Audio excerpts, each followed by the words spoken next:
네, 여러분들 반갑습니다. 예, 여러분 그동안 시험 준비하시느라 정말 수고 많이 하셨고요. 비록 뭐 여러분들 만족스러운 결과가 혹시라도 안 나오신 분들은 너무 실망하지 마시고 그동안 여러분들 정말 고생하셨고 그리고 그 과정 속에서 여러분들이 또 뭐 합격의 기쁨은 얻지 못하더라도 그 과정 속에서 얻을 수 있는 건 충분히 있으니까 또 다른 어떤 새로운 도전을 준비하시거나 아니면 잠깐 충전을 가지면서 충전을 하시면서 여러분들이 또 더 나은 또 이런 발전된 모습으로 계속 좀 정진해 주시기 바라고요. 그리고 이제 이번에 시험에서 뭐 결과가 좋으신 분들은 일단 축하드리고 그리고 여러분들이 그렇게 이제 노력한 만큼 그에 대한 이제 보상이 온 거니까 이제 합격하시더라도 더욱더 이제 또 여러분들 하시는 일 더욱 매진하셔가지고 또 발전된 모습 보여주셨으면 좋겠습니다.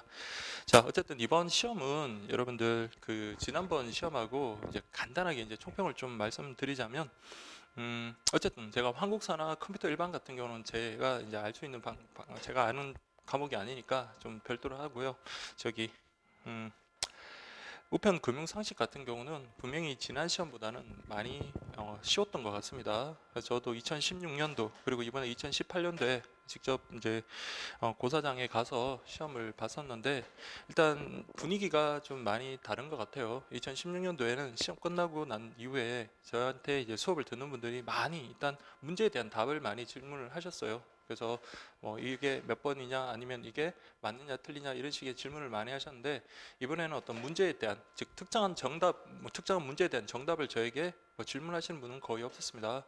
또 게다가 제가 어쨌든 다행히 이제 그 시험 끝나고 그 오후에 수업을 가는 곳이 좀 가까운 곳이라 가지고 이제 일단 수업 하는 그 장소에 일찍 가서 그러니까 제가 이제 문제 풀어봤던 걸 답을 가다반을 좀 올려서 그런 것도 있겠지만 예전 같으면 정답에 대한 그 시비들이 좀 깨 있었거든요. 근데 이번에는 그런 시비들이 거의 없는 걸로 봐서는 훨씬 문제가 또 쉬웠고 그리고 또 막상 학생들의 점수 분포를 보면 훨씬 고득점자가 많았던 것 같습니다. 일단 2016년도에는 그때는 제 기억으로 여러분들 90점 이상 받았던 분이 거의 없었어요. 물론 이제 뭐 합격자들 중에서도 80점, 85점 정도에서 합격하신 분들도 꽤 계셨던 것 같은데 그리고 정말 수업 시간에 눈여겨봤던 그 성적이 좋았던 분들도 잘하신 분들이 이제 영어를 포함해서 90점 정도가 됐던 데 비해서 이번에는 저에게 뭐 감사 문자라든지 아니면 뭐 그냥 안부 문자로 많은 분들이 점수를 저에게 보내주셨는데 그 실제로 보니까 이번에는 좀 100점 맞으신 분도 꽤 되시고요. 그 특히 이제 95점 맞으신 분들이 상당히 많으시더라고요. 그래서 95점에 어떤 우편 금융에 대한 점수 분포가 많았던 것 같습니다. 자, 그렇게 나왔던 이유 중에 하나가 일단 영어 문제가 2016년도보다는 훨씬 쉬웠어요. 물론 뭐 19번 문제 같은 경우는 단어가 조금 어려울 수 있겠지만 충분히 전체적인 맥락을 통해서 그 단어의 뜻을 유추할 수 있었던 거고요. 2016년도 같은 경우는 순수 문법 문제. 여러분 순수 문법 문제라는 거는 수능에서도 배점이 높은 거, 모의고사에도 배점이 높은 영역에 속하는 건데 그게 2016년도에 순수 문법 문제가 나왔던 데 비해서 이번에는 그냥 단순한 독해 영어 두 문제가 나왔으니까 일단 영어 점수에서도 일단 지난번보다는 뭐 최소 3점에서 한뭐 4점 정도는 올라들 것 같습니다. 그리고 우편 금융 상식 같은 경우도 2016년도에는 그때도 저도 풀고 한 두 문제 정도는 아 이게 어렵겠구나라는 생각이 들었는데요. 근데 이번에는 지문 자체는 조금 어려운 게 있기는 했는데 근데 그 어려운 지문을 정답화시키는 그런 문제가 나와야 되는데 지문은 어렵게 내놓고 정말 정답은 쉽게 보이는 그런 좀 아쉬운 문제들이 좀 많았습니다. 그래서 실질적으로 여러분들이 느끼기 체감 난이도도 상당히 낮았을 것 같고요. 그 결과 역시 뭐 단기간에 점수가 꽤 나온 분들이 많은 것 같습니다. 그래서 이번에 뭐 어떤 그 계리직 문제와 관련해서 어떤 뭐 수사 의뢰라든지 어떤 이런저런 문제 때문에 많이 혼란스러웠을 것 같긴 한데 문제 자체도 2016년도에 비해서는 좀 뭐랄까요?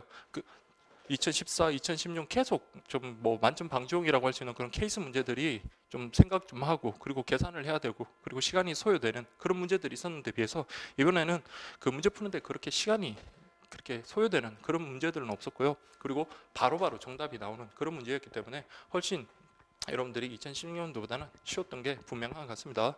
그래서 제 개인적인 생각은 뭐 중하위권은 잘 모르겠고요. 어쨌든 상위권 이제 합격권에 근접하시는 분들의 점수 분포를 보면 지난 2016년도보다는 최소 세 문제 정도는 더 받으신 것 같더라고요.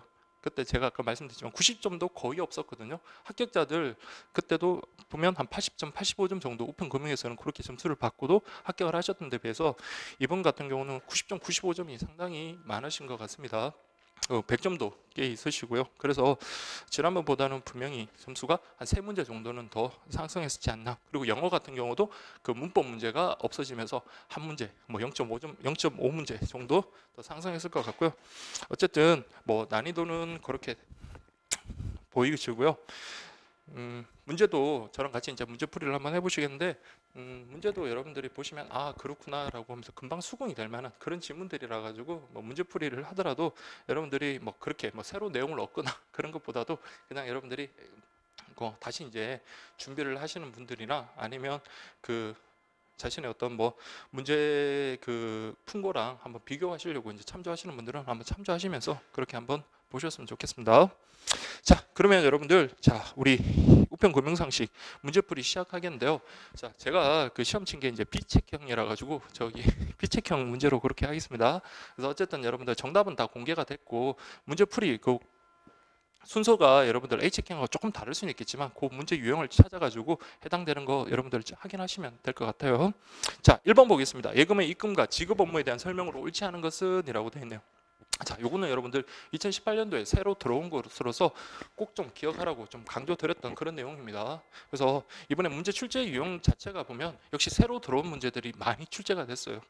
역시 매년 그 개정 내용이 많이 출제가 됐고 특히 이런 문제 1번 같은 경우는 새롭게 이제 들어오면서 그 또 내용이 좀 꽤 많이 들어온 내용이거든요. 그래서 여러분들 좀 강조를 드렸던 건데 문제 풀이하는 데는 그렇게 어렵진 않았을 것 같습니다. 1번 보시면 기한부 예금을 중도 해지하는 경우, 자, 기한부 예금을 중도 해지한다.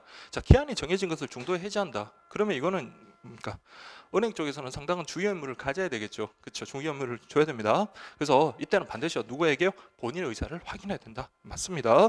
자, 2번은요.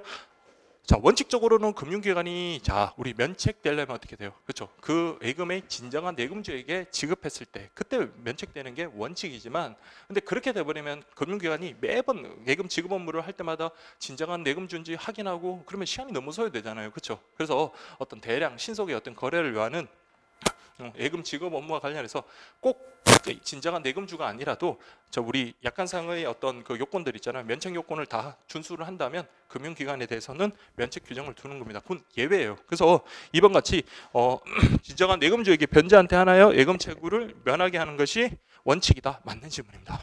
자, 그다음 3번 보세요. 3번은 여러분 이거 구분하라 하시죠.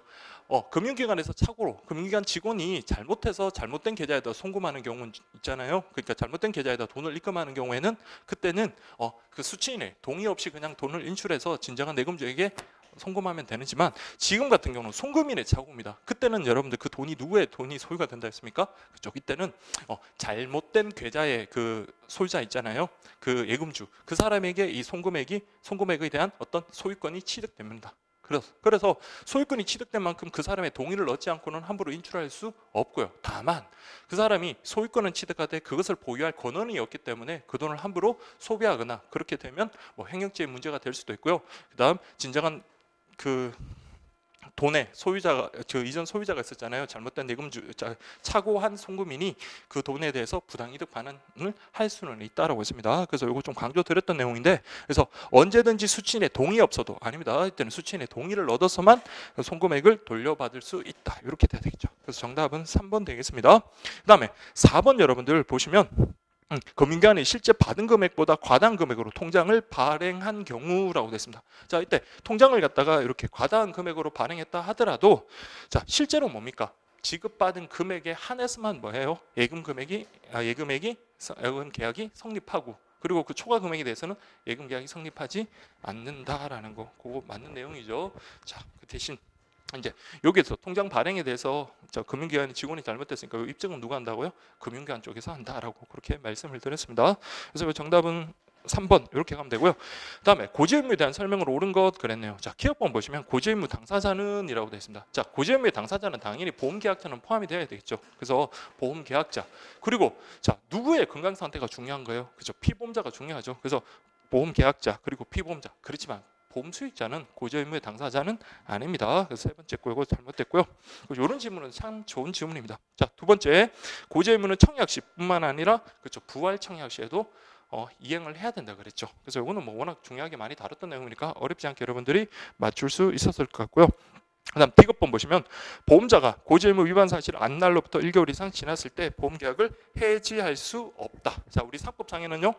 안 날로부터 1개월, 자, 그 사유가 발생한 날로부터 보험 계약이 성립한 날로부터 어쨌죠? 3년 이랬습니다. 그래서 약관상에는 2년 뭐 이런 식으로 여러분들 정리가 됐을 거고요. 어쨌든 안 날로부터 1개월이 지났다. 그러면 야, 너 왜 고지 의무 제대로 이행 안 했어라고 하면서 보험 계약을 해지할 수 없다라고 했습니다. 그래서 D급본 맞는 질문이고요. 다음에 리얼본, 보험자는 고지 의무 위반 사실이 보험금 지급 사유 발생에 영향을 미치지 않았음이 증명된 경우 보험금을 지급할 책임이 있다. 그래서 고지 의무에 대해서 여러분들 보험금 지급하지 않으려면 그 고지 의무 위반 사항과 그 보험 사고 그것과 관련해 가지고 여러분들 인과관계가 있어야 돼요. 근데 지금처럼 고지 의무 위반한 거랑 보험금 지급 사유하고 발생하고 전혀 관계가 없다면요. 그러면 자, 이때는 보험금을 지급해야 할 책임이 있다. 그래서 우리 상법 우리 규정에 단서 규정이었죠. 그래서 여러분들 디귿 리얼 맞는 지문입니다.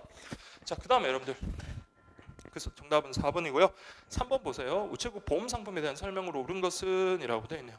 자, 제가 그 시험장에 갔을 때 좀 늦게 갔어요. 그래서 제가 학생들한테는 좀 일찍 가서 그날 아침에 볼 거 미리 생각을 하시고 좀 정리하라고 하는데 좀 제가 그날 좀 원고를 급하게 좀 써야 되는 일이 있어서 아침 7시 반까지 그 원고를 좀 쓰고 가다가 보니까 되게 늦게 도착을 한 겁니다. 그래서 좀 막 진짜 그다 5층이고 그래가지고 시험장에 가서 좀 일단 밖에 아무도 없더라고요. 그래서 여러분들 다 앉아가지고 시험 준비하고 있는데 제가 이제 그때 들어가니까 다 쳐다보시더라고요. 쳐다보시고 그때 어쨌든 뭐 다 가방도 앞에 내놓은 상태고 그래서 저도 뭐 다른 뭐 책을 보거나 그렇게 할 시간은 없었는데 일단 시험을 볼 때 좀 마음의 여유를 가져야 된다고 생각을 했던 게 제가 3번 문제를 보면서 제가 수업 시간에 좀 많이 강조드렸던 내용인데 1번을 저는 이거 당연히 알면서도 틀렸다고 그냥 아무 생각 없이 지나가 버린 거예요. 그래서 정답이 없네라고 이렇게 생각을 하게 되는데 그때서 이제 좀 제가 정신이 막 들더라고요. 그래서 여기 3번 같은 경우에 1번 있죠. 그래서 요거를 제가 실수할 뻔했는데 한번 보세요. 무배당 우체국 실속 정기보험은 자 1종의 일반 가입, 2종의 간편 가입 두 내용이 있죠.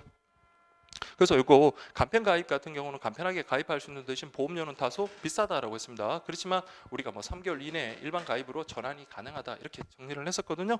근데 자 이때 일반 가입하고 간편 가입 이거는 여러분들 중복해서 가입할 수 없잖아요. 다만 1종과 2종의 각각에 있는 순수형하고 환급형은요. 그 보험금액 한도 내에서는 중복이 가능하다. 그래서 이게 그 교재 보면 조그만 글씨 그 각주에 보면 그렇게 나와 있을 겁니다. 그래서 1번 맞는 지문이네요.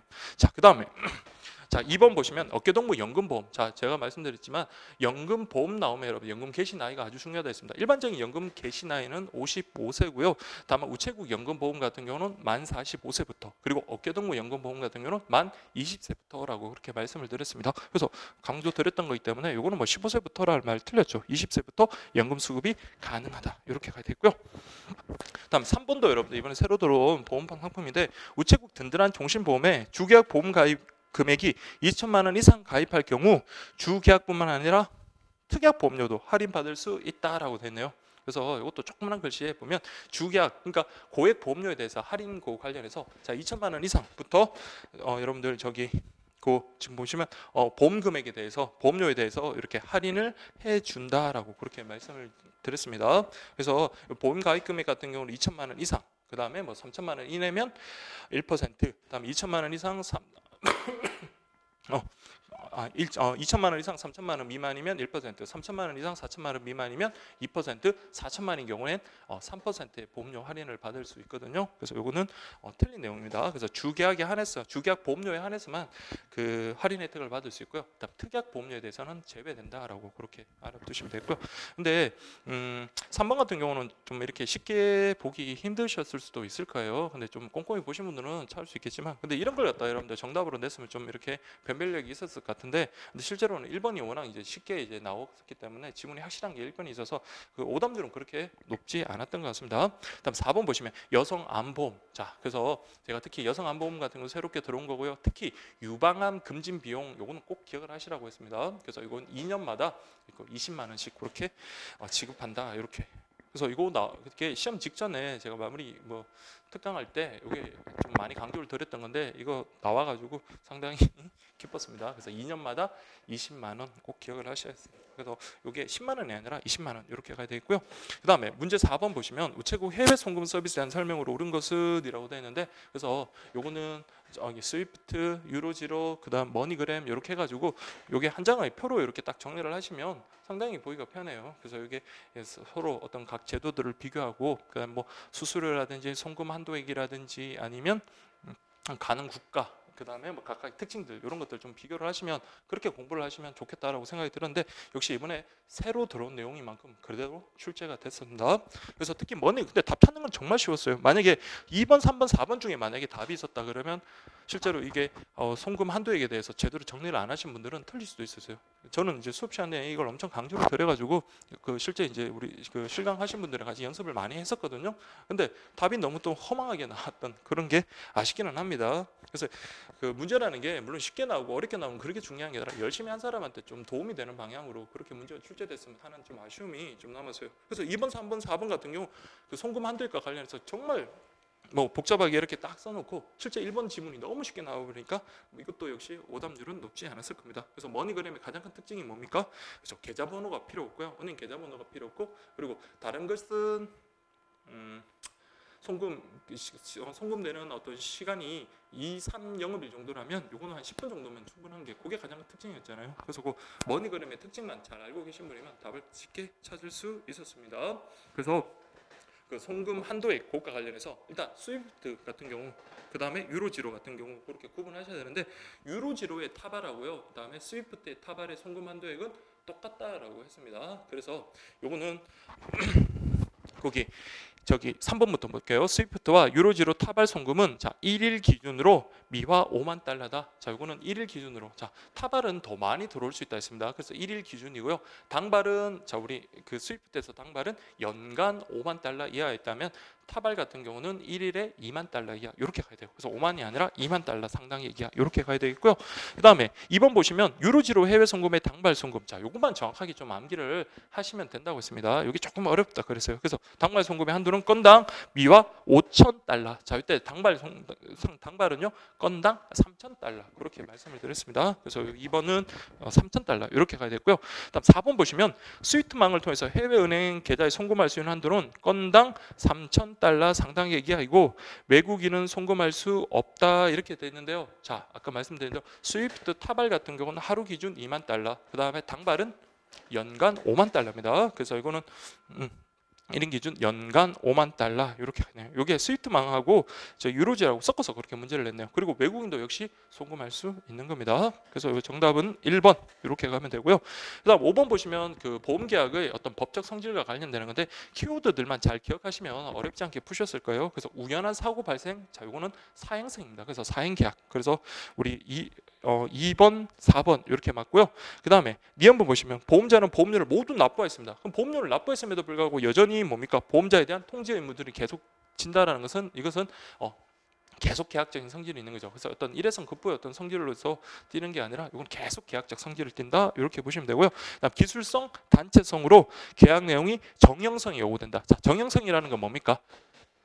일정한 형태가 있는 거죠. 그래서 우리가 보험계약을 체결할 때 부합계약에 따라서 약관에 따라서 여러분들 약관에 따라서 그래서 일정한 형태를 띄어가지고요 다수의 어떤 계약자와 동일한 계약을 그렇게 동일한 내용의 계약을 체결하잖아요, 그렇죠? 물론 이제 당사자끼리 개별적인 합의에 의한 어떤 계약의 내용을 추가는 할 수 있겠지만 기본적인 틀은 같다는 겁니다. 그래서 요 정형성을 띈다, 약관에 따른 계약이다, 부합계약성. 그래서 요 정답은 2번 이렇게 보시면 되고요. 그다음 6번 보시면 자 우체국 예금 상품에 대한 설명으로 옳은 것은이라고 되는데 정말 이 문제가 제일 개인적으로 아까운 문제입니다. 정말 뭐 저랑 이제 같이 공부하시는 분들은 상품 파트에 대해서 좀 많이 공부를 하셨거든요. 그래서 실제 그 2016년도 같은 경우 상품 파트가 체크 카드도 나오고요. 그다음 우체국 예금 상품 파트 나오고 보험 상품 파트 나오고 있는데 이번에 여러분들 그 금융 상품 일반과 관련한 그 상품 내용 하나도 안 나오고 그다음에 체크 카드가 한 번도 안 나왔어요. 그래서 2016년도에 체크카드가 그 상품 파트 양이 이번 그 2018년도 공고된 내용보다 훨씬 많았는데 불구하고 한 문제 나와가지고 그게 또 변별력을 기를 수가 있었는데 이번 문제 같은 경우도 우체국 예금 상품에 대해서 문제 나올 게 정말 많고 그런데 너무 여러분들 그 1, 2, 3번 지문 상당히 좋습니다. 근데 4번 지문 같은 게 너무 쉬운 거잖아요. 그래서 가입 나이 같은 경우도 그 상품 내용 중에서 가장 쉬운 부분 중에 하나인데, 그래서 여기 이 파트에서 여러분들 뭐 우대 이율 같은 거 정말 공부하시고, 그다음에 우대 이율을 갖다가 어떤 뭐 케이스를 갖다 공부를 하신다든지, 아니면 가입 한도액이나 저축 한도액 같은 거 같이 저랑 정리하셨던 분들은 조금 허탈하시긴 하셨을 거예요. 근데 뭐 이 문제가 이렇게 나왔으니까 여러분들 한번 점검 한번 해보겠습니다. 그래서 자, 1번 보시면 실버 우대 정기예금의 최저 가입 금액은 100만 원 이하다라고 되어 있네요. 자, 최저 가입 금액이 100만 원, 100만 원이다. 100만 원 이상이었네요. 100만 원. 자, 우리 최저 가입 금액이 100만 원 이상인 건 하나 있었습니다. 그게 뭐였죠? 소상공인 정기예금이었잖아요. 소상공인. 그리고 저기 한매조건부 채권 같은 경우는 5만 원. 한매조건부 채권 같은 경우는 5만 원. 그리고 최저 가입 금액이 1000만 원 이상인 게 두 개가 있었습니다. 그게 바로 여러분들 여기 보시면 실버우대 정기예금, 그 다음에 이포스트뱅크 정기예금, 그렇습니다. 그래서 어쨌든 100만 원이 아니라 1000만 원이고요. 100만 원 이상인 거는 소상공인 정기예금에서, 소상공인 정기예금은요 100만 원 이상 1억 원 이하 이렇게 봤었습니다. 자, 그 다음에 2번 보시면 우체국 국민연금 안심되려면 함부로 우리가 연금 수급한 것을 넣었으면 그렇게 압류나 담보 잡으면 안 되겠죠. 맞습니다. 근데 우체국 생활 든든 통장은 압류 금지 전용 통장이다. 자, 제가 개인적으로 입출금이 자유로운 예금 중에서 이번에 우체국 생활 든든 통장이 나올 가능성이 상당히 많고 출제하기도 가장 좋습니다라고 그렇게 말씀드렸습니다. 그래서 우대율도 공부하신 분들 많고 그럴 건데 너무 좀 허망하게, 자, 압류 금지 전용이 아니라 우체국 생활 든든 통장은요, 그렇죠, 이거는 압류 금지 전용 통장 아닙니다. 자, 이거는 어떤 특징이 있는 거예요? 그래서 금융 소외 계층인, 자, 우리 시니어 고객, 즉 만 50대 이상을 대상으로 해가지고 뭐 이분들이 급여나 용돈이나 뭐 연금이나 그런 거 수령했을 때 어떤 우대율 주고 했던 그런 거잖아요. 그래서 이거는 압류 금지 통장이 아닙니다. 그래서 2번도 틀렸고요. 3번 우체국 스마트 퍼즐 적금의 목표 금액은 100만 원 이상이고 저축 한도는 제한이 없다. 자, 이것도 제가 모의고사 내는 데서 문제집에서 많이 다뤘던 겁니다. 특히 스마트 퍼즐 적금은 꼼꼼하게, 특히 우대율까지 다 점검하시고요. 그 다음에 가입 금액도 좀 잘 기억을 하시라고 했습니다. 특히 그 적금, 스마트 퍼즐 적금이잖아요. 적금. 자, 우리 정기적금 말고는 다 우체국 상품은 다 자유적금이라고 했습니다. 그래서 자유적금의 가입 저축 한도액 꼭 기억을 하셨으면 좋겠다라고 했고요. 지난 2016년도에는 좀 어렵게 그렇게 출제가 됐었습니다. 그래서 여러분들 그 순서대로 2040 플러스 알파 2040 플러스 알파 적금 같은 경우는 자, 어떤 거였어요? 저축 한도가, 자, 이거는 계좌당이었어요, 1인당이었어요. 자, 1인당 매 분기 5천만 원 이내 이렇게 갔었고요. 그다음에 스마트 퍼즐 적금 같은 경우는 저축 한도는요, 그렇죠, 1인당 매 분기 300만 원 이내 이렇게 갔어야 돼요. 300만 원 이내. 그 다음에 새출발 자유적금 같은 경우는요, 자, 이때는 월로 가기 때문에 이거는 1인당이 아니라 계좌당입니다. 계좌당 월 30만 원 이내. 그리고 이제 이번에 새로 들어온 삼총사들 있죠. 그래서 삼총사와 관련해서 다드림 적금, 그 다음에 2포인트 적금, 그 다음 우체국 아이러브 적금 같은 경우는 계좌당 50만 원 이내, 51만 원 이내, 50만 원 이내 그렇게 갔었습니다. 그래서 저축 한도는 이번에 출제는 안 됐다 하더라도 특히 이런 것들은 좀 정리하고 들어가셨던 분이면 그렇게 어렵지는 않았을 겁니다. 그래서 그 우체국 스마트 퍼즐 적금 같은 경우는 100만 원 이상 맞습니다. 자, 그리고 저축 한도가 제한이 없다가 아니라 이거는 뭐예요? 1인당 매분기 300만 원 이내 이렇게 저축 한도를 잡아야 된다. 그래서 저축 한도가 의미가 있는 게 뭐라고 했어요? 우체국 스마트 퍼즐 적금 같은 경우는 저축 한도 설정하고요. 그 목표를 달성하면 0.5%의 특별 우대율을 제공을 하잖아요. 그렇죠? 그래서 그 큰 의미가 있다라고 했는데 여기서 어쨌든 뭐 제한이 없다 했으니까 틀렸고요. 자, 1, 2, 3번은 참 좀 헷갈리기 쉬운 그런 질문인데 4번이 너무 허망하죠. 영리한, 자, 통장의 가입 대상은 18세 이상 35세 이하. 그 다음에 실명의 개인, 맞는 질문이네요. 그래서 6번의 정답은 4번이고요. 그 다음에 2016년도에는 좀 아주 어렵게 내드리면 2018년도 7번 금리는 너무 쉽게 냈죠. 그래서 명목 금리는 뭡니까? 물가 상승률을 반영하지 않은 금리고요. 자, 실질 금리가요, 명목 금리에서 물가 상승률을 뺀 값이라고 했습니다. 그래서 문제가 순서가 바뀌었네요. 그래서 명목 금리는 하면 안 되고 실질 금리는 명목 금리에서 물가 상승률을 뺀 금리다. 이렇게 가야 되겠죠. 그래서 1번 잘못됐고요. 나머지 2번 채권 가격하고 채권의 수익률은 반비례한다. 그래서 여기 2번 맞는 질문이고요. 그다음에 표면 금리, 우리 표면 금리라는 게 뭐라 했습니까? 우리 은행이라든지 새마을금고를 지나가면 막 정기예금, 정기적금하면 금리가 몇 퍼센트 이렇게 표시된 거 있죠. 그러니까 겉으로 드러난 금리가 바로 표면 금리가 돼 있고, 근데 그걸 갖다가 만약 금리가 3%라 하더라도 우리가 3% 금리를 다 받는 건 아니잖아요. 거기서 뭡니까? 세금을 원천 징수하기 때문에 우리가 실질적으로 받는 금리가 바로 실효금리입니다. 그래서 3번 맞는 질문이고요. 다음 단리, 복리. 단리라는 것은 원금에 대해서 계속 이자가 부과되는 거고, 복리라는 건요, 원금에다가 이자까지 부과되면 그것에 대해서 또 뭡니까? 이자가 부과되는 거기 때문에 우리 예금주 입장에서는 복리가 더 유리하다라고 했습니다. 그래서 요 정답은 1번 이렇게 가면 되고요. 일단 8번, 자, 보장성 보험에 대한 설명을 옳지 않은 것은, 자, 제가 아까 한 학생이랑 좀 대화를 했는데 그 실강반에서 상당히 잘하던 친구였어요. 그래서 잘하던 친구였는데 그 친구가 여기 우편금융 뭐 영어 포함해서 하나 틀렸다고 할 때 그 뭘 틀렸냐고 제가 여쭤보니까 요 8번을 이걸 실수로 좀 틀렸다고 하던데 되게 안타깝네요. 그래서 제가 여러분들도 여기 좀 실수로 이제 틀리신 분들이 좀 있을 건데 1번 같은 경우는 뭐 어렵지 않게 여러분들이 확인하셨을 겁니다. 그래서 보장성 보험이라는 것은 만기 시에 환급되는 금액이 없거나 아니면 적거나 뭐 그럴 수 있다 이렇게 했고요. 적거나 같을 수 있다. 그래서 1번 맞는 질문이고요. 다음 2번 보시면, 자, 보장성 보험에서 여러분들 세액 공제될 때는, 자, 우리 주계약뿐만 아니라 특약할 때 보험료도 포함이 됩니다. 그래서 주계약뿐만 아니라 특약으로 가입한 보장성 보험도 세액 공제 받을 수 있다. 맞는 말이에요. 그래서 이게 교재는 조그만 글씨로 이렇게 나와 있으니까 요 2번 지문이 조금 헷갈릴 수 있고요. 그다음 3번은 워낙 뭐 잘 아시죠. 그래서 우리 보험료 산출할 때 3대 이율 관련해 가지고 예정 이율, 예정 위험률, 예정 사업 비율 해가지고 그게 필요하다. 맞는 질문이고, 다만 4번 같은 경우는, 자, 보세요.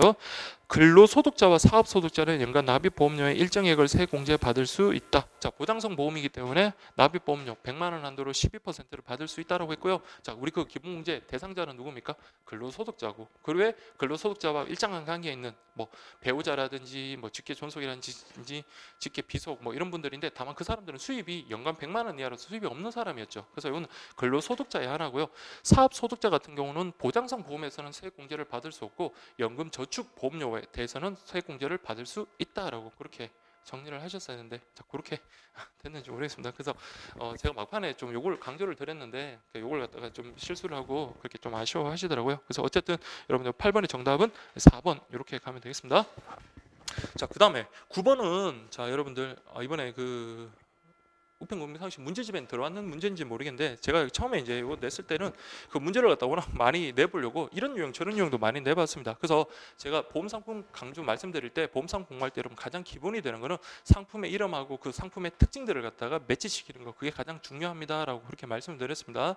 물론 보험상품의 모든 내용을 암기하면 좋겠지만 기본적인 내용부터 먼저 정리를 하시고 그리고 양을 늘려야지 자꾸 어려운 것만 찾으면 나중에 더 헷갈린다고 그렇게 말씀을 드렸어요. 그래서 이런 유형의 문제 있잖아요. 상품 특징 내놓고 다음에 해당되는 상품은 하고, 그래서 제가 문제집에 엄청 많이 넣어놨었거든요. 그런 유형의 문제를 갖다가. 근데 그러면서 제가 말씀드린 게, 설마 이런 문제는 안 나오겠죠라고 그렇게 말씀드렸어요. 왜?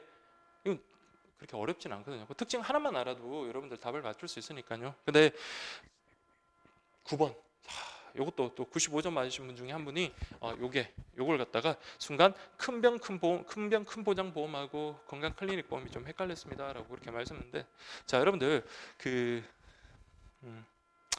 자, 여기 보세요. 가입 나이가 0세부터 60세 뭐 여기까지는 뭐 헷갈리시는데 10년 만기 가장 핵심은 뭐예요? 3대 질병. 자, 여기 큰 병이긴 하죠. 3대 질병이니까 여기 3천만 원. 그다음에 중증 수술은 500만 원, 중증 장애 같은 경우는 최대 5천만 원의 어떤 치료비 보장, 이게 가장 큰 특징이고, 그리고 10대 성인 질환 하면 건강 클리닉이라고 그렇게 좀 강조를 드렸었는데, 이게 또 시험장에 가면 헷갈릴 수 있는 건 충분히 이해가 갑니다. 그래서 이게 이제 뭐 여러분들 중에서도 이 이제 강의를 보시는 분들 중에서도 이게 이제 순간적으로 헷갈리신 분들이 특히 이제 그 1번하고 3번이 많이 헷갈리셨을 거예요. 그래서 뭐 이런 문제 같은 경우는 말씀드렸지만 어떤 특징하고 상품 정확하게 이렇게 기억을 하셨으면 그렇게 어렵지는 않으실 건데요. 자, 어쨌든 9번의 정답은 3번입니다. 자, 그럼 여러분 보세요. 우리 아까 앞에 일단 비책형에서 아까 3번 문제 그랑 지금 9번 문제가 보험상품 문제 다예요. 보험 상품 파트는 양은 엄청나지만 이 두 문제 때문에 여러분들 문제 공부를 정말 열심히 하신 분들은 허탈하셨을 겁니다. 제가 2016년도에 그 막 우대 금리라든지 엄청 막 그 체크카드라든지 꼼꼼하게 그때 막 학생들한테 강의하고 그다음에 같이 막 공부를 했었는데 막상 시험 문제는 너무나 단순한 문제가 나가지고 그때 좀 되게 허탈했었거든요. 근데 여러분들 중에서 공부 정말 열심히 하셨던 분들 중에도 이런 문제를 보고 좀 많이 허탈하셨던 분들이 있을 거예요, 분명히. 그래서 뭐 어쩌겠습니까? 점수 잘 받았으면 되는 거니까. 근데 좀 아쉬워요, 저도. 그래서 너무 꼼꼼한 문제가 아니라도 그래도 여러분들을 좀 어떻게 좀 변별력을 좀 줄 수 있는 그런 문제가 좀 나왔으면 좋았을 건데라는 그런 생각이 좀 드네요. 자, 그다음에 문제 10번 같은 경우는 자, 늘 보면 전범위 모의고사나 문제 만들 때 제일 먼저 처음 보는 게 여러분들 우편사업 보호 규정이거든요. 특히 이제 우편사업 보호 규정과 관련해 가지고 제가 기억을 하시라는 게 자, 압류 금지라든지 아니면 제세 공과금 면제 그런 것들 잘 구분하셔야 됩니다. 라고 말씀드렸어요. 그래서 지금 1번하고 3번 같은 경우 그대로 나왔죠. 근데 우편을 위한 용도로만 사용되는 물건은 뭡니까? 압류도 자, 금지가 되고요. 제세 공과금도 면제가 됩니다. 근데 원래부터 우편을 위한 용도로만 만들어진 게 아니라 자, 뭐 가위라든지 뭐 박스 테이프라든지 이거는 우편을 위한 용도는 우편물을 위한 용도는 아니잖아요. 그렇죠? 그런 경우에는 뭐만 여러분들 면제가 된다 했습니까? 그때는 압류만 면제 압류를 할 수 없고요. 다만 제세 공과금은 면제되는 게 아니라고 했습니다. 그래서 그 양자를 비교해서 좀 많이 설명을 드렸는데 근데 이번에는 어쨌든 우편을 위한 용도로만 사용하는 물건이니까 압류 금지, 그다음 제세 공과금 면제 둘 다 되는 겁니다. 그래서 1번, 3번 맞는 지문이고요. 그다음에 공동훼손 부담 면제. 그래서 2번 그대로 나왔네요. 그리고 4번에도 여러분들 요건 좀 구분하실게요. 요거는 우체국의 소유가 아니에요. 아까 지금 1번하고 3번은 우편물을 위한 용도 요거는 뭡니까? 우체국에 속하는 건데 4번 같은 경우는 뭡니까? 발송인이 만약에 어떤 채무자예요. 그러면 채권자가 발송인이 채무자 그 사람이 재산을 빼돌릴 수 있다는 생각에 그 물건을 압류할 수 있겠죠. 근데 지금 보시면 우편물의 발송 준비를 마치기 전이라도 우편 간사는 압류를 거부할 수 있다. 자, 우리 굵은 글씨로 제가 법령 처리까지 다 했던 기억이 있네요. 그거 어떻게 합니까? 이게 운송 중이거나 발송 준비를 마친 물건에 대해서는 압류를 거부할 수 있다. 이렇게 돼 있잖아요. 그래서 지금처럼 발송 준비를 마치기 전 요건 아니죠. 발송 준비를 마쳐야 되거나 운송 중인 것에 대해서 압류를 거부할 수 있습니다. 그래서 정답은 4번 잘못됐네요. 그래서 10번 문제 되게 반갑더라고요. 그래서 어쨌든 요 정답은 4번 뭐 어렵지 않게 푸셨고 그다음 11번 문제도 여러분들 자 이런 거 있으면 여러분들 보편적하고 선택적 구분을 하는 게 아주 중요하다 그랬죠. 그래야지 보편적 우편 서비스에 해당하면요. 그렇죠. 뭐 나는 자연이다. 이런 처럼 아직 산골 오지에 있는 사람들도 어떤 자신의 어떤 우편 서비스를 요구할 수 있는 권리가 있고요. 그리고 국가기관으로서는 적정한 요금으로 모든 국민이 그러한 어떤 우편 발송과 관련해서 서비스를 받을 수 있도록 어떤 시설이라든지 그런 것들을 마련해야 될 의무가 있습니다. 반면에 선택적 우편 서비스의 대상이 돼버리면요, 그렇죠. 이거는 뭐 형편에 따라서 국가 재정에 따라서 무슨 그런 서비스를 제공할 수도 있고 안 할 수도 있는 그런 거라 있습니다. 그래서 통상 우편물하고 소포 우편물에서 보편적 우편 서비스와 선택적 우편 서비스를 구분하는 기준은 뭐라고 했습니까? 자, 통상 우편물 같은 경우는 2kg 그리고요. 선택적 우편 서비스는 20kg 이하. 뭐 등기 취급된 것도 마찬가지다라고 했습니다. 그래서 이제 한번 보시면 1번 보시면 중량이 800g인 서류네요. 서류니까 통상 우편물이죠. 근데 2kg 이하에 해당하니까 요거는 보편적 우편 서비스 되고요.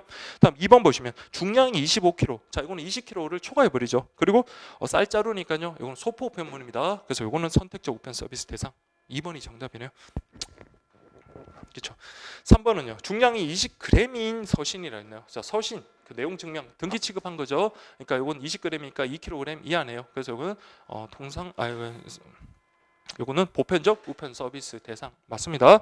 자, 4번은요. 중량이 2kg인 의류를 배달 증명으로 송달하는 경우 자, 요거를 갖다가 20kg이라 했으면 좀 여러분들 헷갈릴 수 있었을 것 같은데 워낙 답이 2번이 너무나 명확해 가지고요. 근데 어쨌든 2kg이면 20kg 이하잖아요. 그리고 의류 요거는 소포 우편물이죠. 그래서 요거 역시 뭐 배달 증명 같은 등기 취급을 하더라도 역시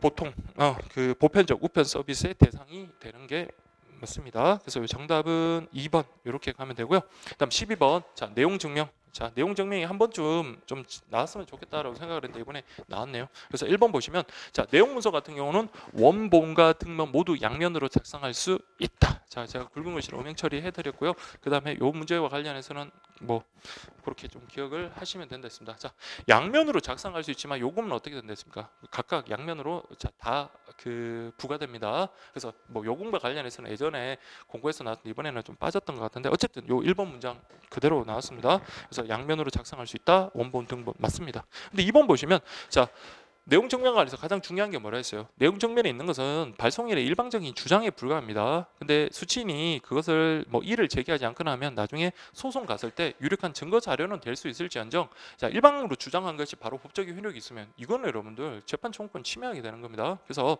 이런 경우 자, 법적 효력이 발생하고는 상관이 없어요. 다만 이게 언제 어디서 어떤 내용의 문서를 발송일이 보냈다라는 것을 공적 기관인 우체국에서 그냥 증명하는 제도지 이걸 갖다가 법적 효력이 발생하는 것은 아니라고 했습니다. 그래서 2번 아니고요. 다음 3번 수취인에게 우편물을 배달하거나 교부한 경우 그 사실을 배달 우체국에서 증명하여 발송인에게 통지하는 것 이걸 뭐라고 합니까? 그렇죠. 배달 증명이라고 하죠. 내용 증명이 아니라 배달 증명. 다음 4번 내용물을 정정한 경우 자 여러분들 내용물을 갖다 정정할 때는 뭐 안에 정정 글자를 여유 공간의 끝부분 빈 곳에 쓰고 자 어떻게 하면 됩니까? 지장이라든지 인장이나 지장을 찍어야 한다. 여기까지는 별 문제가 없네요. 그러니까 인장이나 지장뿐만 아니라 모두 가능합니까? 그렇죠. 서명도 가능합니다. 서명도 해야 된다. 다만 발송인이 외국인일 경우에 하나여 서명을 할 수 있다? 아니에요. 외국인일 경우에 하나에 서명할 수 있는 게 아니라 우리 국민들도 마찬가지입니다. 인장을 찍거나 지장을 찍거나 서명 다 할 수 있는 겁니다. 그래서 4번도 잘못되네요. 그래서 정답은 1번 되겠고요. 다음 문제 13번 보시면 우편 서비스에 대한 설명으로 옳은 것이라고 되어 있네요. 그래서 이런 유형의 문제가 참 좋죠. 각각의 제도에 관련되는 내용을 하나하나씩 이렇게 뽑아서 문제를 출제한 건데 다만 이게 좀 내용 자체는 그렇게 어렵진 않아 가지고 뭐 잘 맞췄을 거라고 생각이 됩니다.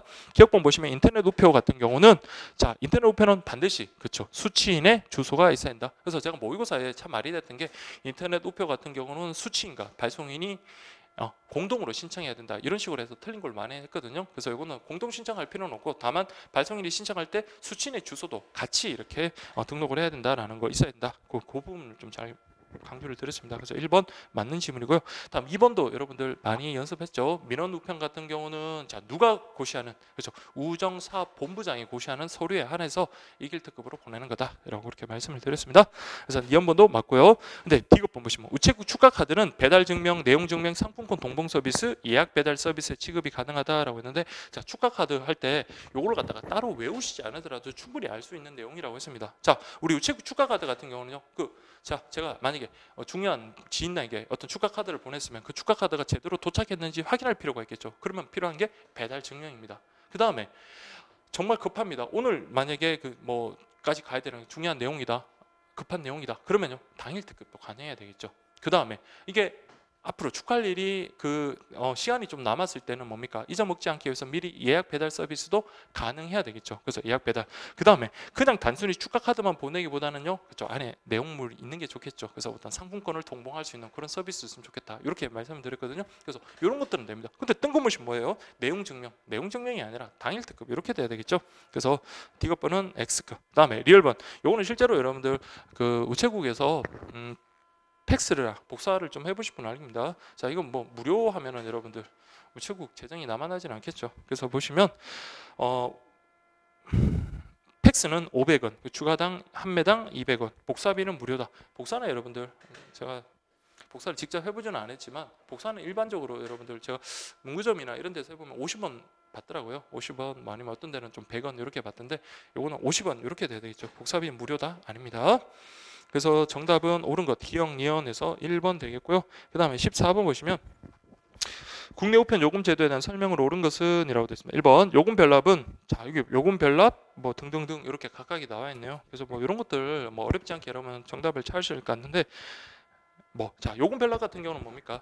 한 발송인이 즉 동일한 발송인이 뭡니까? 규격이라든지 요금이라든지 그런 것들이 같은 우편물을 다량으로 보낼 때 소인 찍고 그렇게 할 필요 우표 붙이고 그렇게 할 필요 없게 하는 거라 그랬잖아요. 그래서 다만 이때 최소는 몇 통 이상이 돼요? 그렇죠. 동상 우편물이든 소포 우편물이든 최소 10통 이상이 돼야 된다. 그렇게 되어 있습니다. 그래서 통수에 제한이 없다? 틀렸고요.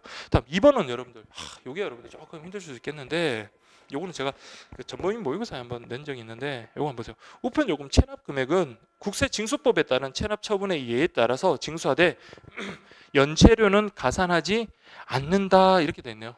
자, 연체료 여러분들 가산하지 않아 버리면요 계속 안 내겠죠. 상식적으로 한번 생각을 하셔도. 그래서 체납 금액, 우편 요금 체납 금액 관련해서도 연체료와 관련해서 당연히 가산해서 냅니다. 자, 그래서 이게 우편법에 그게 규정이 나와 있습니다. 우편법 그 규정이 나와 있고요. 요게 우편법 24조 거기 이제 지문이 나와 있는 거고, 그래서 이거는 상식적으로 생각해도 아 그렇구나 이런 생각이 드실 겁니다. 자, 그 다음에 세 번째, 요금 수취인 부담의 취급 대상은 통상 우편물, 등기 소포표물, 계약 등기이며, 자, 이거는 2016년도에 나왔던 거네요. 그래서 통상 우편물 같은 경우는 누가 계약한다 했어요? 그 배달 우체국장과 계약하고요. 그 다음에 등기 소포표물이나 계약 등기 같은 경우는 접수 우체국장과 계약을 하는 거다. 그래서 2016년도에 대상 그때 시험 문제가 뭐였냐면 요거 앞부분까지 있어요. 요금 수취인 부담의 취급 대상은 통상 우편물, 등기 소포편물, 계약 등기다. 요게 이제 지문 나왔던 거거든요. 그래서 여기 맞네요. 다음에 뒷부분 보죠. 각 우편물에 부가 서비스를 취급할 수 있다라고 되어 있네요. 그렇죠? 요거는 맞습니다. 근데 여러분들 중에 혹시라도 요게 부가 취급 서비스 IBRS 이렇게 생각하시면 안 돼요. IBRS는 국제우편 혼합 취급 국제우편 그 요금 수취인 부담이잖아요. 그래서 그건 아니고요. 이건 국내우편이라고 분명히 문제에서 나와 있습니다. 그래서 요거 부가 서비스 취급할 수 있다 맞는 지문입니다. 그래서 요거 3번이 맞고요. 그다음에 4번은 여러분 너무 많이 있습니다. 자, 혼합 같은 경우는요. 1개월간 발송 예정 물량의 몇 배, 그렇죠? 2배의 그 금액에 대한 담보금을 내고요. 그리고 난 다음에 다음 달 20일에 실제 정산을 하는 거다. 그게 바로 요금 혼합제도라고 했습니다. 그래서 요 문제는 제가 그 문제집에 그 OX 지문에는 요금에 해당하는 금액의 3배 막 이런 것들도 한번 내본 적이 있는데 여기처럼 그냥 해당하는 금액을이라고 그렇게는 낸 적이 없는 것 같아요. 근데 어쨌든 요금에 해당하는 금액의 2배입니다. 2배. 금액을 아니라 금액의 2배 이렇게 가야 되고요. 자, 그 다음에 제가 이제 조금 이제 15번이 조금 헷갈렸었습니다. 특히 3번하고 4번 지문이 조금 헷갈렸는데, 자, 한번 보겠습니다. 우편물 배달에 대한 설명으로 옳지 않은 것은 이라고 되어 있습니다. 1번 보시면 수취인이 2명 이상인 경우는 그중 1인에게 배달한다. 자, 여러분들 이거는 2014 2016, 2018 3년 연속 내일이 똑같은 지문이 나왔습니다. 와, 이건 정말 그렇죠. 이거 수취인이 2명 이상인데 2명한테 어떻게 줍니까? 다. 그럼 1명한테 주면 우체국으로는 책무를 다 한 거라 그랬죠. 그래서 1번 맞는 지문이고요. 2번 동일한 건물 내에 다수의 수취인이 있을 경우는 관리인에게 배달할 수 있다. 자, 우리 이런 거 있었잖아요. 그래서 자, 우리 어떤 큰 건물에 사무실에 보면 그 가는 어떤 배달 우편물이 있다고 할게요. 그러면 그 사무실에 올라가 가지고 사무실에 있는 이 사람 하나하나마다 그렇게 다 줘야 되나요? 아니라 그랬죠. 그래서 물론 등기 같은 거야 그 사람을 불러내서라도 이렇게 직접 전해줘야 되겠지만 일반 우편물 같은 경우는 자, 뭐 관리 사무소라든지 접수처라든지 아니면 관리인이든지 그 사람에게 전해줄 수 있습니다. 그래서 이것도 여러분들 이번에 나오면 벌써 3번째입니다. 아주 많이 나왔죠. 그래서 1번, 2번 다 3번째 출제됐던 거고요. 그래서 1번, 2번은 뭐 크게 어렵진 않으셨을 겁니다. 뭐 기출 됐던 거니까 뭐 어떤 뭐 여러분들 강의를 들으시든 어떤 책을 보시든 뭐 충분히 이렇게 중요하다라고 이렇게 뭐 언급되거나 표시됐었을 거니까. 근데 다만 이제 3번, 4번이 조금 헷갈릴 수 있는데 자, 한번 볼게요. 3번 같은 경우는 우리 교재에는 그렇게 됐습니다. 특별 송달, 보험 통상. 자, 이거 나왔죠. 그래서 무인 우편함 같은 경우는 원칙적으로 여러분들 무인 우편함 설치됐다고 그냥 주면 안 돼요. 누가요? 수취인이 거기다 넣어줄 것을 요청하면은 그 무인 우편함에 넣어줄 수 있습니다. 그렇죠? 뭐 낮에 그 집을 갖다가 비우는 혼자 사는 사람인데 집을 비워요. 그러면 거기에 배달되는 우편물을 갖다가 아무 데서나 두면은 뭡니까 분실의 위험도 있으니까 무인 우편함이 설치된 그곳에 있다면 그 사람이 자 우리 내한테 오는 우편물에 대해서는 무인 우편 수취함에다가 넣어주세요라고 그렇게 요청할 수 있습니다. 그렇게 요청한 경우에 한해서는 할 수 있습니다. 근데 특별 송달이나 보험 통상 같은 경우는 어떻습니까? 직접 그 사람에게 전해주고 그 사실에 수령했다는 사실을 확인을 받아야 돼요. 그렇죠. 특별 송달 법원에서 날라오는 거잖아요. 그 민사 서류 관련되는 거고 보험 통상도요. 그래서 중요한 물건에 대해서 이제 보험 취급한 거기 때문에 중요한 물건이 아니죠. 보험 통상이니까 중요한 서류라든지 그런 거겠네요. 그래서 그런 것들을 보험 취급한 거기 때문에 이때는 반드시 수취인이 확인을 받아야 됩니다. 근데 지금처럼 수취인의 요청이 있을 경우는 무인 우편함에 배달할 수 있다. 자, 이런 내용은 없습니다. 근데 이때도 반드시 직접 수령을 해야지 거기다 넣어주세요. 그러면 이거 수취인한테 확인을 어떻게 합니까? 그렇죠. 그래서 이거는 잘못된 거고요. 그다음에 4번. 그래서 제가 3번, 4번이 좀 헷갈리는데 그냥 원칙에 충실하자는 생각이 3번 이렇게 하니까 뭐 나중에는 그렇겠구나라는 좀 믿음이 가는데 순간적으로 좀 헷갈렸던 겁니다. 근데 왜 그러냐면 4번 보세요. 등기 우편물을 무인 우편물 보관함에 해당하는 배달하는 경우에는 무인 우편물 보관함에서 제공하는 자 배달 확인이 가능한 증명 자료로 수령 사실을 수령 사실 확인을 대신할 수 있다. 이게 낯선 지문이잖아요. 그래서 아까 그 앞에 나왔던 14번의 2번 그 비책형 14번의 2번 지문이랑 15번의 4번 지문, 요게 여러분들 그 우편법, 우편시법 시행령에 나왔던 순수 법령 문제입니다. 그래서 이게 조금 헷갈릴 수 있는데 그냥 원칙에 충실하자라는 생각이 그냥 3번 하셨으면 뭐 그렇게 어렵지는 않을 겁니다. 근데 4번 같은 경우는 시행령에 나와 있거든요. 그래서 이럴 경우에는 등기 우편물을 무인 우편 보관함에다가 그 배달 확인이 가능한 증빙 자료로 수령 사실을 대신할 수 있다라는 그런 내용이 있단 말이에요. 그래서 요거는 맞는 지문이네요. 그래서 15번의 정답은 3번 이렇게 가면 되고요. 그다음 16번. 자, 국제통상 우편물 해가지고 각각 저기 서장부터 해가지고 엠팩까지 여러분들 잘 구분하시고 특히 뭐 최대 중량이 어떤 퉁 각각의 특징이 어떤 퉁 뭐 정리가 잘 되셨을 겁니다. 그래서 내용 자체는 어려운 게 아니니까 틀리신 분은 그렇게 많지 않으실 것 같아요. 그래서 1번 보시면 항공서가는 세계 모든 지역에 대해서 그쵸, 이건 단일 요금 공통의 단일 요금이 지급된다, 적용된다. 맞는 지문이네요. 그래서 이건 뭐 항공사에서 워낙 강조드렸던 그런 내용이니까 틀린 분 없으실 거고, 그다음에 소설 원고, 신문 원고, 필사 납부. 자, 여러분 원고입니다. 소설이나 신문 같은 경우는 복사 보니까 같은 내용 여러 장이 이렇게 나와서 인쇄물에 해당할 수 있지만 소설 원고, 신문 원고, 필서 직접 쓴 악보 같은 경우는 같은 내용이 복사된 게 아니잖아요. 그래서 이건 원칙적으로 인쇄물이 아니에요. 그렇지만 어떻게 취급한다고요? 인쇄물로 취급한다. 자, 그래서 이거 인쇄물로 취급되면 어떤 특징이 있나요? 그렇죠. 최대 중량이 5kg까지 확대가 됩니다. 그래서 요 2번은 잘못됐고요. 3번. 자, 소형 포장물에는 개인적인 통신문 성격의 서류를 동봉했다. 자, 이거 2016년부터 엄청 강조드렸던 건데, 자, 개인적인 통신문 성격의 서류를 동봉할 수 있는 것 없는 것 해가지고 구분하시라 했습니다. 그래서 지금처럼 소형 포장물에는요 개인적인 성격의 그 통신문은 개인적인 어떤 통신문 성격의 서류를 동봉할 수 있고요. 다만 없는 건 뭐 있어요?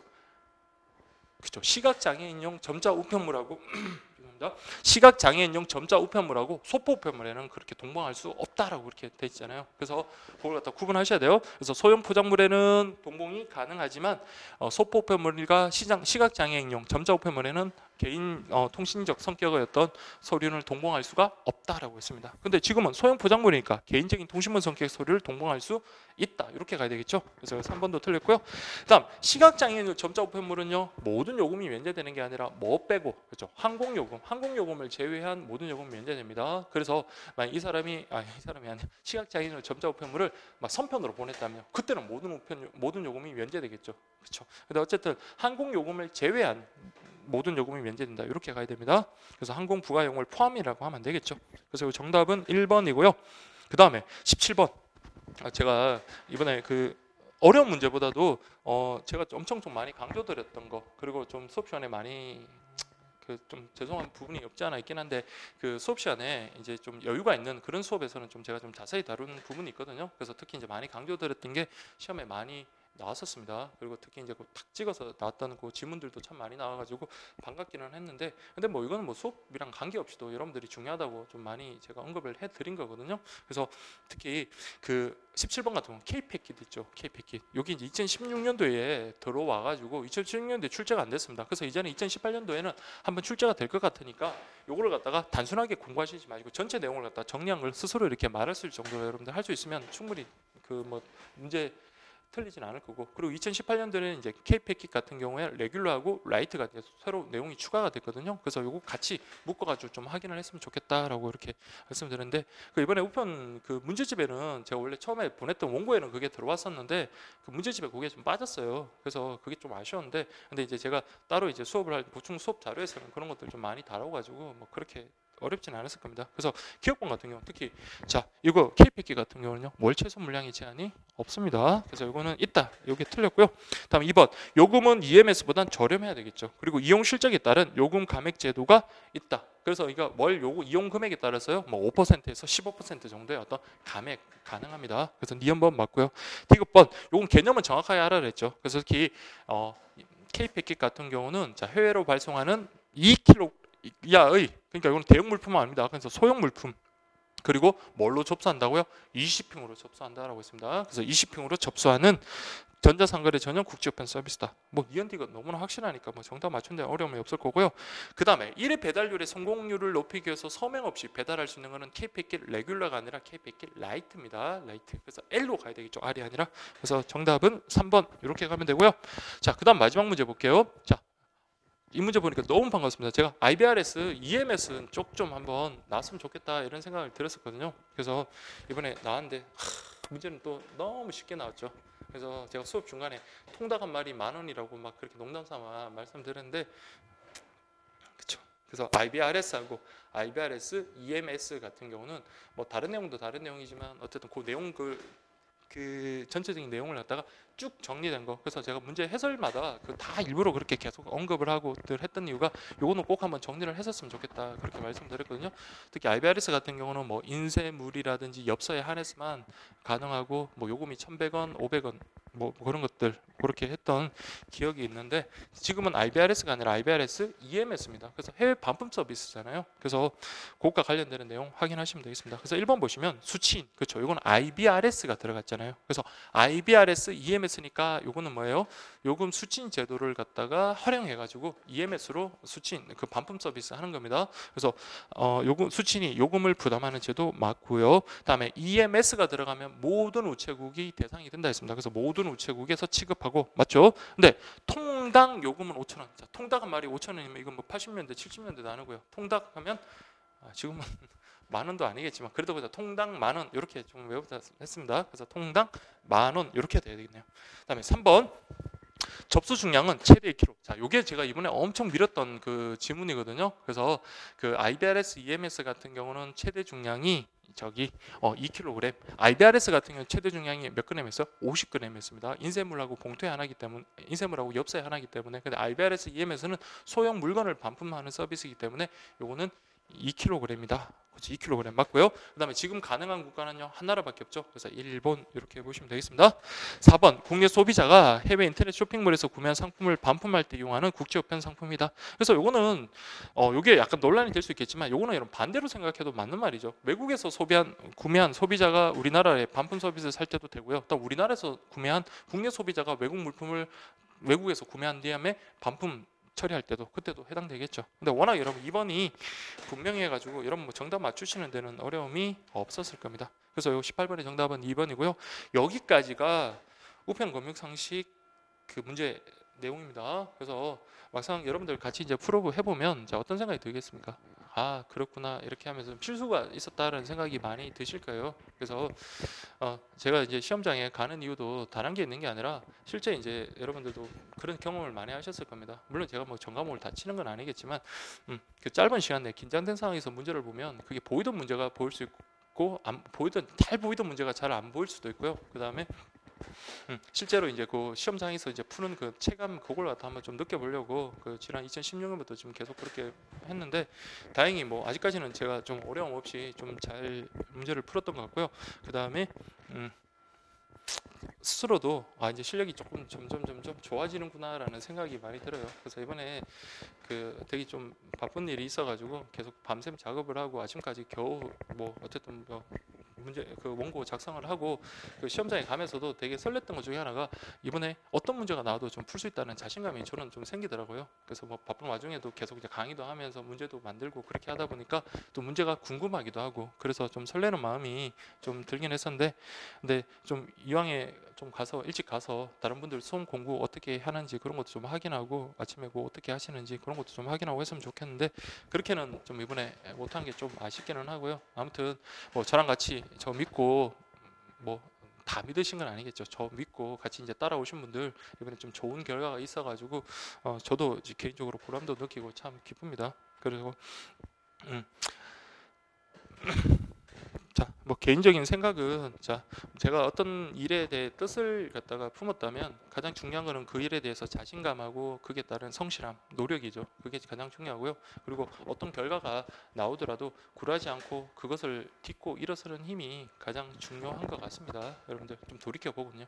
그래서 이번 시험에 엄청 실망하고 나 안 해라고 이렇게 생각할 수도 있어요. 그래서 다른 일을 찾아는 것도 좋겠지만 만약에 기회가 된다면 뭐 더 이상 여러분들 강의를 보다는 여러분들이 이제 스스로 정리를 하면서 느꼈을 거 아니에요. 실제 시험을 쳐보면 내가 어떤 게 부족하고 어떻게 준비해야겠다는 걸 느꼈을 겁니다. 그래서 그렇게 해서 스스로 이제 적극적으로 정리하는 그런 식의 어떤 공부를 하셨으면 좋았을 것 같고요. 그리고 좀 제가 감히 말씀드리자면 이번에 단기로 공부해서 우편금융 되게 점수 높았어 이렇게 많은 분들이 말씀을 하실 거예요. 분명히 뭐 근데 여러분들 거기에 너무 현혹되지 마십시오. 이번 문제는 쉬웠기 때문에 그런 거예요. 그래서 물론 이제 어느 정도 뭐 좋은 강의들이 있어가지고 뭐 그렇게 될 수도 있긴 하겠지만 또 여러분도 그분들의 어떤 노력을 폄하할 생각은 없습니다. 근데 문제가 만약에 2016년도처럼 그렇게 문제가 좀 어렵게 나오고 그렇게 했었다면 실제로 이제 그 단기에 그렇게 점수를 따기는 그렇게 쉽지 않았을 거예요. 아까 제가 말씀했지만 지문 자체는 나쁘진 않은데 정답을 찾기가 아주 용이한 그런 문제들로 많이 구성이 됐단 말이에요. 그래서 그 단기로 여러분들이 공부를 함에 있어 가지고 성적이 나왔다. 그렇더라도 여러분들 그거는 본인의 어떤 우편금융에 대한 실력으로 그렇게 생각하지 마시고 혹시 이제 우편금융에 대해서 점수가 잘 나왔고 다른 과목에 점수가 안 나왔으면 다음에 준비할 때 다른 과목만 제대로 좀 더 준비하면 되겠지 그렇게 생각하시고 또 준비 만약에 다음 시험 쳐셨다가는 또 큰 또 낭패를 볼 수가 있습니다. 그거는 뭐 제가 오버하는 게 아니라 그냥 제 경험상 제 느낌상 그렇게 말씀을 드리고 싶고요. 그래서 이 점수구를 나의 실력으로 그렇게 생각은 하지는 마십시오. 이번 시험에 대해서는 이거는 제가 실제로 여러분들 그 전범위 모의고사를 한번 문제를 한번 내본 적이 있습니다. 그때 이제 한 150명 정도 되는 180명, 200명 정도 되는 분에서 200명 되는 분 중에 가장 최고 점수는 80점 맞으면 한 분입니다. 그리고 다 60점, 50점 됐어요. 근데 그게 앞으로 그렇게 시험이 안 나오라는 보장이 없습니다. 그래서 혹시라도 자 이번 시험을 좀 딛고 다시 이제 공부를 하시는 분은 우편금융, 한국사 점수 잘 나왔는데 좀 해도 되겠지. 그리고 다른 과목이 물론 이제 그 자기의 어떤 그 점수대에 따라서 다른 부분에 시간 배분해야지 그런 것들은 필요하긴 한데 그렇지만 국가 시험이라는 게 여러분들 어려울 수도 있고 쉬울 수도 있고 그리고 쉬운 해가 있으면 다음에는 어려운 경우가 대부분이에요. 다른 이제 직렬들 같은 경우 그래서 자신의 어떤 점수를 너무 믿고 또 그렇게 만약에 수험 준비를 다시 하게 되면 너무 좀 등한시 안 했으면 좋겠다라는 그런 바람이 저 개인적인 바람이고요. 그래서 그런 것만 여러분들이 좀 주의하시고 그리고 여러분들이 어쨌든 어떤 결정을 하든 여러분들이 좀 좋은 쪽으로 결정을 했으면 좋겠고 이왕이면 여러분들 시험 성적 나온 거대로 이번에 그래도 한 가지 좀 다행인 것은 좀 정원이 늘었잖아요. 그래서 2016년보다 그 정원이 늘었던 만큼 아까 제가 우편금융의 점수는 지난번보다 한 15점 정도 좀 상위권 쪽에서는 오를 것 같다라는 그런 말씀을 감히 드리겠지만 그래도 정원이 한 2배 정도 지난번보다 한번 늘었으니까 뭐 커트라인은 저도 뭐 다른 과목에 대해서는 잘 모르니까 그 감히 말씀은 못 드리겠습니다. 그래서 아무튼 여러분들이 획득한 점수가 커트라인에 잘 안으로 좀 들어가가지고 여러분들한테 좀 좋은 결과가 있었으면 좋겠고요. 그리고 그동안 뭐 도배하면서 저랑 같이 이제 공부를 하셨던 분들 많은 격려도 해주시고요, 용기도 북돋아 주시고 그리고 저를 믿고 많이 따라와 주신 분들 좀 너무 감사드리고 어쨌든 뭐 다음에 또 좋은 기회가 있으면 뭐 어떤 좋은 만남으로 그렇게 만났으면 좋겠고요. 그리고 여러분들이 하시는 일이 모두 다 잘 됐으면 좋겠습니다. 어쨌든 여러분들 그동안 수고 많이 하셨고요. 그리고 여러분들한테 저도 많이 배우고 갑니다. 자, 그러면 여러분들 감사합니다.